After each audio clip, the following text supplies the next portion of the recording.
අයිබෝන් හෝම්ටෙක් YouTube channel එක ඔබ සාදරයෙන් පිළිඅර ගන්න ලබනවා.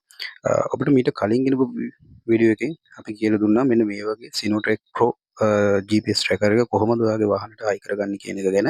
ඉතින් අද මේ වීඩියෝ එකෙන් අපි කියලා දෙන්න ලෑස්ති වෙන්නේ මේක ඔයා මේ විදිහට හයි කරගත්තට පස්සේ මේක කොහොමද ඔයාම ඔයාගේ ෆෝන් එකෙන් මේක රෙජිස්ටර් කරගන්නේ එහෙම නැත්නම් ඇක්ටිවේට් කරගන්නේ කොහොමද කියන එක පිළිබඳව තමයි ඔන්න අද කියලා දෙන්න යන්නේ. ඉතින් බලමු කොහොමද මේක ඇක්ටිව් කරගන්නේ කියන එක පිළිබඳව. ඊට පස්සේ මේක ඇප් එක හරහා මොනවද කරන්න පුළුවන් මොන වගේ දේවල්ද තියෙන්නේ මොන වගේ ඔප්ෂන්ද තියෙන්නේ කියන එක පිළිබඳවත් ඔයාලව අද මේ වීඩියෝ එකෙන් දැනුවත් කරන්න බලාපොරොත්තු වෙනවා. එහෙනම් ඉතින් වීඩියෝ එකට යමු. හරි මුලින්ම ඔයා කරන්න ඕනේ ඔයාගේ ෆෝන් එකේ Play Store එකට ගිහිල්ලා Sinotrek Pro කියන එක සර්ච් බාර් එකේ සර්ච් කරලා අපේ මෙන්න මේ කියන ඇප් එක ඔයාගේ ෆෝන් එකට ඉන්ස්ටෝල් කරගන්න එක තමයි මුලින්ම කරන්න ඕනි දේ. ඊට පස්සේ තියෙනවා අපේ SIM එක අපි දාපු GPS එකට දාපු SIM එකට කෝඩ් වගේක් යවන්න. ඒ කියන්නේ මෙන්න මේ කියන කෝඩ් ටික 80.300.2 තියෙන එක තමයි ඉස්සරෝම යවන්න ඕනේ. එතකොට APN කියලා තියෙනවා. ඒ APN එකට ඔයා දාලා තියෙන SIM එක ඩයලොග් නම් ඩයලොග් BB කියලා තමයි APN වෙනුවට එතන ටයිප් කරන්න ඕනේ.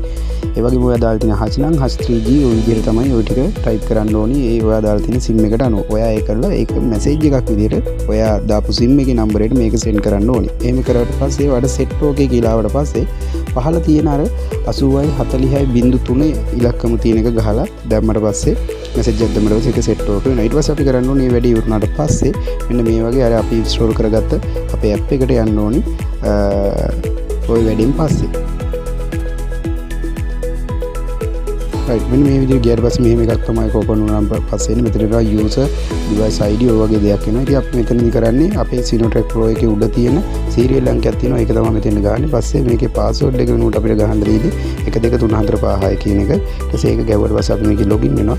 ඊට පස්සේ අපි යන්නේ මෙන්න මේ වගේ panel එකකට මේ වගේ එකට තමයි යන්නේ. ඉතින් මෙන්න මේ වෙන්නවා අපේ වාහනේ තියෙන තැන live location එක පෙන්වනවා.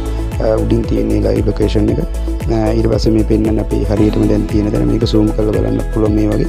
ඊට පස්සේ මේකේ තියෙනවා පහළ තියෙනවා function කියලා එකක්. ඒ function එකේ මේකේ ගියපුවම පස්සේ වෙනම තියෙනවා මේකේ අපිට පුළුවන් history එක බලන්න. history එක කියලා කියන්නේ වාහනේ ඊට කලින් දවසේ ගියපු එක කොහොමද කියලා බලන්න පුළුවන් මේ විදිහට. මේ පෙන්වන්නේ history එක. ඒ කියන්නේ ඊට කලින් දවසේ මේ වාහනේ කොහෙද තිබ්බේ කොතනද ගියේ කොච්චර දුරක් ගිහිල්ලා තියෙනවද මේ කියන එක තමයි මෙතන මේ පෙන්වන්නේ. ඊට පස්සේ මෙන්න මේ හරිය තියෙන ඕනම දිනයක් අපිට වෙනස් කරගන්න පුළුවන් පහලට එන්න මේ ඒ වගේ මෙතන මේ P වලින් පෙන්වන්නේ මේ වාහනේ කොච්චර වෙලාවක් පාක් කරලා තිබ්බද කියන එක වාහනේ කොච්චර වෙලාවක් තිබ්බද වගේ කියන තැන ටික තමයි බලන්නේ. ඊට පස්සේ නැවත මේ වගේ ෆන්ක්ෂන් එකට ගියාට පස්සේ ෆන්ක්ෂන් ගොඩාක් තියෙනවා. මේක අයිකන් වෙනස් කරන්න පුළුවන් ඒවා තියෙනවා. අපි අයිකන් එකක් ඕනේ තියෙන ලොකේෂන් අයිකන් එක මට මම බයික් එකක් දාලා තියෙද්දි මගේ බයික් එකේ තියෙන එකම තියෙනවා. මේ වගේ ගොඩාක් දේවල් තියෙනවා. ඒ වගේම තමයි මේක පුළුවන් ඔයාලට එලාම් සිස්ටම් එකක් තියෙනවා. මීට අමතරව මේකේ පුළුවන් අපිට රිපෝට් ගන්න. විතර මෙතන තියෙනවා travel report park report වගේ දේවල්. මම මේ travel report එකක් දාලා තියෙනවා. ඊට අමතරව මේ start time end time මේ ඔක්කොම තියෙනවා. ඒ වගේම park report එකක් තියෙනවා. parking report තිබ්බම කොච්චර වෙලාවක් පානේ නවත්තලා තිබ්බද ඒක end උනේ මොන time එකේද ඒ වගේම start කරේ කොයි time එකේද මේ හැමදේම පෙන්නනවා. ඒ විතර තමයි report එකේ තවම දෙනවා daily mileage report එක.